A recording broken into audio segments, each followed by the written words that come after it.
Imagine writing this like insanely complex mathematical algorithm. You use three different programming languages, feed them the exact same parameters, the exact same JSON config file, and you just hit run. Right, expecting the exact same output. Exactly. But a few seconds later, you get three completely different final answers. And then diving into the output, you realize that physically speaking, all three of those wildly different answers are 100% correct. Yeah, it completely shatters this fundamental assumption we have about computers being perfectly deterministic machines. It really does. Today's deep dive is essentially a software engineering detective story. A really fascinating one, too. Oh, absolutely. We're unpacking a 2026 presentation by a developer named Lux036, and it's titled Polyglot Porting of Multiplierless FIR Filter Design. Quite a mouthful. Yeah, but the mission of this project is so cool. The goal was to take this highly complex hardware design tool and port it across Python, C++C, and Rust. We're going to explore what this whole experiment reveals about the clash between, theoretical algorithm speeds and practical library performance. Because there are very different things. Completely. And we'll get into the danger of hidden assumptions in code and why translating logic is, well, it's never just about swapping syntax. No, it's really not. And for anyone listening who is, say, evaluating tech stacks for a new project or prepping for system design interviews, or even if you're just, fascinated by the hidden mechanics of digital infrastructure, this is a masterclass in looking past the theoretical textbook answers. Right, because the best algorithm on paper is like frequently at the mercy of its real world implementation. Exactly. So to understand this whole porting process, we first have to look at the physical constraint driving the entire project. A hardware itself. Yeah. The tool is designing multiplierless FIR filters. And in the realm of digital signal processing and hardware engineering, area is money. Oh, big time. Silicon real estate is highly finite. Right. So ditching general purpose hardware multipliers on a physical chip that actually saves over 90% of the hardware area. Which is just a massive efficiency gain. I mean, 90%. But removing those multiplier circuits, it forces you to process the signal using shift and add operations instead. And that's where the math gets weird. Yeah, because to make shift and add efficient, you can't just use standard binary numbers. You have to encode the filter coefficients using canonical sign digit or CSD representation. Okay, let's unpack this CSD thing because it's brilliant. It uses a ternary system, so just plus, minus, and zero. Right. But has this strict mathematical rule that absolutely forbids adjacent non-zero digits. So let's try to ground this in a real-world analogy for you listening. Good idea. Say I owe you $28.50. I can hand you a 20, a 5, 3 ones, and 2 quarters. I mean, that gets the job done. It does. But it's a lot of separate physical transactions, right? In hardware terms, that is a lot of separate adder circuits taking up precious silicon space and burning power. Yeah, every single transaction is overhead. But in CSD, the value 28.5 is represented mathematically as 32 minus 4 plus 0.5. Okay. So instead of handing you a fistful of cash, I hand you a $32 bill. Just, go with it for the analogy, and you hand me back $4.50. Oh, I see. We reach the exact same value, but with significantly fewer operations. Exactly. And if a filter coefficient is exactly 0.125, which is 2 to the power of negative 3, CSD represents that with 0 adders. Zero. It just becomes a simple bit shift operation. Wow. Yeah, so fewer non-zero digits directly translate to less physical silicon needed for those adder circuits. Yeah. It's an incredibly elegant, hardware-friendly way to represent complex math. It really is. But the catch is, finding the perfect optimized CSD coefficients for a filter requires a heavy-duty optimization engine. Which brings us to the core algorithm of this whole project, the ellipsoid method. Right. So the ellipsoid method is basically navigating this massive multidimensional space that contains all the possible mathematical solutions for our filter. Like a giant abstract search area. Exactly. Imagine playing the game Guess Who, but with complex mathematics. Every time the algorithm checks a filter constraint, say, checking if the stop band attenuation meets the physical spec, it acts as a cutting plane. A cutting plane. Yeah, so if the constraint isn't met, that cutting plane slices the multidimensional space in half, just eliminating all the invalid possibilities in one go. Oh, that's clever. It just keeps drawing a tighter and tighter ellipsoid around the remaining feasible region until it traps the optimal answer. Precisely. And the source notes that this specific design process can run up to 50,000 iterations. 50,000. Yeah, though it typically zeroes in on the answer in about 2,000. Okay, so this is a serious mathematical workout, and this is where the whole polyglot strategy comes in. Right, the language trio. The developer implemented this exact ellipsoid method in Python, C++, AM, and Rust. Python serves as the baseline for rapid prototyping, and C++ represents the gold standard for maximum bare metal performance. Makes sense so far. But wait, I have to push back on the premise here. Okay, lay it on me. If we already know C++ is going to give us the absolute maximum execution speed for a heavy optimization engine, why go through the grueling headache of porting this massive code base to Python and Rust at all? That's a fair question. I mean, aren't we just creating extra work? Building in C++ and calling it a day seems like the obvious engineering choice. Well, it seems obvious until you spend a week chasing a memory leak. Ah, yeah, fair point. C++ gives you unparalleled speed, but it requires manual memory management, which, frequently leads to catastrophic, hard-to-track bugs. Right, the infamous segfaults. Exactly. And Rust occupies this fascinating middle ground. It's designed to offer C++-like execution speed, but with memory safety enforced at compile time. The presentation actually highlights Rust's, quote, fearless concurrency. Yeah, and that safety prevents an entire class of Heisenbugs. Heisenbugs. Yeah, those nightmare bugs that seem to completely alter their behavior or just disappear the moment you attach a debugger to try and study them. Oh, those are the worst. The absolute worst. So porting the tool to Rust isn't just some academic vanity project. It is a calculated test to see if the compile time safety of Rust is worth a potential performance trade-off compared to raw C++-oo. Okay, that sets the stage perfectly for the first major algorithmic showdown. The code base hits this highly computationally expensive step called spectral factorization. Yes. The algorithm has to take an autocorrelation sequence and find the minimum phase impulse response. And the developer tests two completely different mathematical approaches for this. Right. So the first is an FFT-based approach, utilizing the fast Fourier transform. And historically, this method is known for being incredibly fast with generally good accuracy. Fast and good enough. Right. And the second is a root-based approach using a Birth-Ehrlich root finding, which is traditionally viewed as computationally heavier, so medium speed at best, but providing superior accuracy. And here is where it gets really interesting for anyone listening. As learners, we are taught to obsess over big O notation and theoretical speed. We really are. But this benchmark data completely defies theoretical computer science.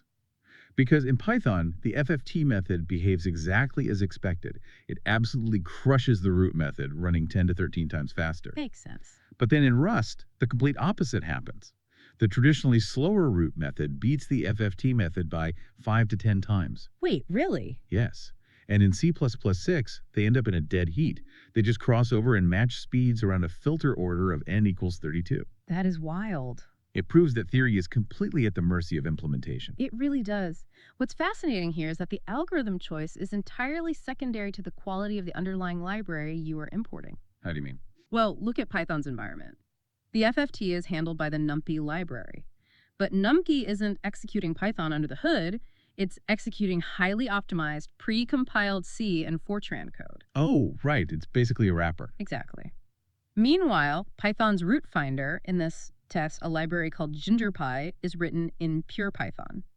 So the FFT won because native C code will literally always beat an interpreted Python script. Ah, so it wasn't really an algorithm comparison at all. It was a compiler comparison. Precisely. Now flip over to Rust. The Rust root finder, Gingers, is fast, natively compiled Rust code. But the implementation of the FFT power spectrum, it relied on naive matrix multiplication loops. Oof. Yeah, so the algorithm was theoretically efficient, but the Rust implementation was just bottlenecked by those inefficient loops. Then the root method won simply because it was better written. Exactly. And then in C++, both the FFTW3 library and the GingerCrypt root finder are phenomenally optimized, battle-tested native code. Which results in the performance tie. Okay, so C++ and Rust are trading blows depending on the library. Mm-hmm. But when you lean that heavily on distinct third-party libraries across different languages, you aren't just inheriting their speed. No, you're inheriting their blind spots. Exactly. And that is exactly what broke the Rust port during the inverse fast Fourier transform step. Oh, this part of the presentation was eye-opening. Translating complex math means uncovering the hidden assumptions baked into your dependencies. Yeah. When you run an inverse FFT or IFFT, you are mapping data from the frequency domain back to the time domain. And in C++ using FFTW3 and in Python using numpy.fft, the libraries automatically scale the output, Right. They normalize the data by dividing the results by n, which is the total number of data points. which is the standard mathematical expectation for an inverse transform. Standard, right. But Rust FFT version 6.x explicitly does not normalize its inverse FFT output. She skipped it. It skips the scaling step entirely. Yeah. It just expects the developer to handle it manually downstream. Oh, wow. So the developer discovered that without manually injecting code to divide by n after every single IFFT call, the output energy of the filter exploded. I can imagine. It was n squared times too large. For a filter order of 32, the mathematical energy was over 1,000 times larger than the physical specification allowed. That's terrifying. It's a reminder of how a single undocumented assumption in just one version of a library can silently invalidate thousands of lines of dependent logic. It really demands rigorous defensive programming. You just cannot assume API parity across languages just because the mathematical operations share the same name. You really can't. Which brings us to another fascinating implementation quirk, the CSD quantization pipeline. Right, the quantization. This is the stage where the optimization engine takes the continuous floating point numbers and locks them into those specific plus, minus, and 0 canonical sign digit values we talked about. Right. C++ handles this natively and directly, using a dedicated function to process the double precision floats, which makes it blisteringly fast. Meanwhile, Python and Rust utilize a string round trip. A string round trip. Yeah, they take the floating point number, convert it into a literal text string, something looking like plus minus 0, 0, plus dot minus 0, and they parse that text string back into a quantized decimal number. Hold on. Converting complex numerical data into ASCII text strings just to immediately convert it back into math. Yeah, that's what they did. That sounds horribly inefficient. The data even shows the C++ direct method is 3 times faster. Why on earth would anyone knowingly implement the string method? Well, because execution speed isn't the only metric that matters during development. Okay, fair. The string method provides massive value for debugging readability. Think about it, if you print a raw floating point number during a failure state, you just see a long decimal. Right. It tells you nothing about the underlying CSD structure. But if you print the string representation, a human engineer can visually inspect it instantly. Ah, I see. You can physically look at plus minus 0, 0 and verify that there are no adjacent non-zero digits violating the strict rules of CSD. So it's human verification overriding raw speed. Exactly. Sometimes diagnostic clarity is worth a temporary performance hit. And the developer actually built a brilliant feedback loop around this quantization step. Ooh. Yeah, so rounding a floating point number into a discrete CSD value naturally introduces a tiny bit of quantization error. Right, because you're shaving off data to make it fit the format. Exactly. So the developer feeds that quantized, slightly errored number back into a low-pass oracle. A low-pass oracle. Sounds mystical. It's just a cutting plane evaluator. The oracle evaluates the frequency constraints. If it detects that the quantization error degraded the filter's performance beyond the acceptable tolerance, it takes that exact error and adds it as a brand new cutting plane in the ellipsoid method. Wow. So it forces the algorithm to run another iteration, effectively learning from its own rounding mistakes. Yes. That is an incredibly resilient design. Okay, so pushing through the bugs in the feedback loops, we finally arrive at the final scorecard, The benchmarks. the benchmarks. Yeah. The exact same JSON specification file filter order of 32, capped at 50,000 iterations, run on the exact same Windows machine. Who wins? Looking at the final numbers, C++ takes the crown, completing the filter generation in an average of 468 milliseconds. Fast. Rust sits in second place at 898 milliseconds, so about 1.9 times slower. Still pretty good. But Python, Huh? Python takes a staggering 5,551 milliseconds, Ouch. over 5.5 seconds. So why is Python paying such a heavy toll compared to the compiled languages? Well, it comes down to the architecture of the optimization loop. The ellipsoid method isn't just doing a few heavy calculations, it's executing millions of microscopic matrix vector dot products to constantly check those cutting planes and constraints. And even though Python's NumPy library is incredibly fast at executing a single massive matrix operation, the CPython interpreter itself has to manage the loop. The dynamic dispatch overhead. Yes, the interpreter loop is constantly checking variable types and managing memory allocations thousands of times per second. Death by 1,000 cuts. Exactly. That overhead completely suffocates the runtime, turning a half-second compilation into a 5-second crawl. But the source notes that Rust actually shouldn't settle for that 898 millisecond runtime. No, not all. There's a clear optimization path to close the gap with C++ GUM. Yeah, that almost 900 millisecond mark is just the baseline port. If Rust implements the direct CSD quantization instead of the string round trip, that yields a 3x speedup on that specific pipeline. Nice. And if the developer replaces those naive matrix multiplication loops with a proper FFT-based power spectrum calculation using the RealCreft crate that yields a 10x speedup for the spectral factorization. Wow, okay. So factor in parallel processing for the constraint checks and pre-allocating memory buffers to avoid reallocation overhead. And Rust would easily break the 500 millisecond barrier, Sitting virtually neck and neck with C++. delivering maximum speed without sacrificing the compile time memory safety. That is the sweet spot. But there is a final lingering twist in this experiment. The determinism twist. Yes, remember, all three languages were fed identical parameters. The exact same passband edges, the exact same tolerance of 10 to the power of -14. Identical inputs. Yet, they produce slightly different final CSD filter coefficients. And they required a completely different number of iterations to finish. Really? Yeah, C++ took 1,850 iterations, Python took 2,027, and Rust took 2,530. So what does this all mean? Did one of the languages fail? Well, this raises a really important question about how we view algorithms. Yeah. But the answer is that all solutions are physically equivalent and perfectly valid, How is that possible? because it shatters the illusion of determinism.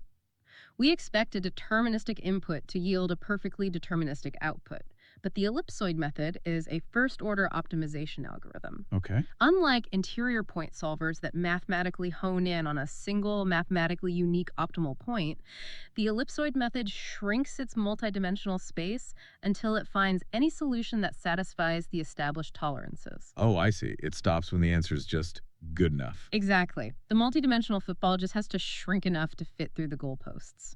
And this is where the floating point butterfly effect takes over, isn't it? Spot on. How C++ handles a decimal up to 14 places is microscopically different from how Python or Rust handles it, particularly when those numbers are bouncing through different underlying FFT libraries and root finders. Right. Those microscopic subatomic mathematical differences, they compound over thousands of loop iterations. Pushing the cutting planes at slightly different angles each time. Exactly, resulting in completely different trajectories through the mathematical space. But crucially, because of how the constraints are designed, all three final solutions are physically equivalent. They all satisfy the passband and stopband parameters perfectly. They all result in the exact same physical energy on the silicon chip. Correct does not mean identical. I love that. Correct does not mean identical. The math serves as a map, and the three languages just took three slightly divergent paths to arrive at the exact same physical destination. It really forces a shift in how we evaluate code outputs. It absolutely does. Yeah. So to wrap this all up, the polyglot strategy completely proved its worth here. Using Python to rapidly prototype the logic, Rust to test safe production viability, and C++ to establish the performance ceiling, it's a highly effective engineering pipeline. It really is, and Rust firmly establishes itself in that beautiful sweet spot between speed and safety, provided you're willing to optimize the bottlenecks. And it serves as a massive warning label for dependencies, too. Always verify your library's default behaviors. Never assume an invoice transform normalizes its output just because a different language's library did. Definitely. And finally, algorithmic convergence does not guarantee determinism. Floating point sensitivities mean multiple different numerical answers can all be perfectly physically correct. Which requires a really deep intuition about both the abstract math and the physical hardware constraints. And that leaves us with a compelling thought to consider as we step back from this whole presentation. We just walked through a painstakingly manual detective story. A human engineer hunting down library quirks, unnormalized outputs, and floating point divergences by porting code across 3 languages. A ton of manual effort. A ton. So, as the industry pivots heavily toward using AI coding assistants to automatically translate complex mathematical logic for us, you have to ask, will an AI understand the physical hardware tolerances of a silicon chip? Will an AI natively know that a specific legacy version of a Rust FFT library skips normalization, causing a massive physical energy explosion? It's a huge question. The underlying hardware might be rigid and the math might be absolute, Mhm. but the intuition required to bridge the two is a uniquely human element that will be incredibly difficult to automate. Absolutely. Keep that in mind the next time you ask an AI to refactor your DSP code. Thanks for joining us on this deep dive.